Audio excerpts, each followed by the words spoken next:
sugeng enjing para pamirsa. Nyuwun palila kula badhe nepangaken diri nama kula. Nama kula Aulia Karisma Fadila. Nama kula Sivania Raisa Lovely. Nama kula Sri Mulyani. Laporan ingkang akurat wi rakyat sampun sumarjo katur panjenengan antasipun.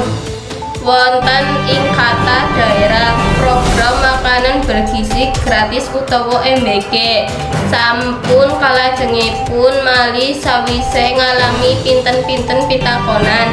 Program menika program pemerintah ingkang tujuanipun kanggo nglawan gizi lan ningkataken pola daharan sehat tumrap siswa Ing Tlatah Jawa Tengah, program menika dipunlempehi ing Kabupaten Cilacap.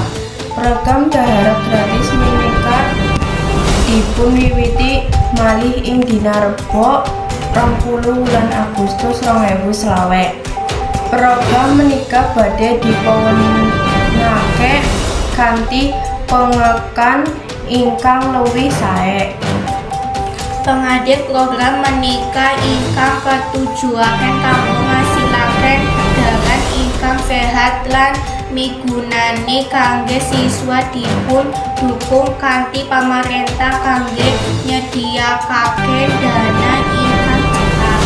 Pamarentah ngawentenaken program menika kanggo mastikaken siswa saged nindakaken pendidikan kanthi optimal amargi gadah daharan ingkang cekap lan sehat.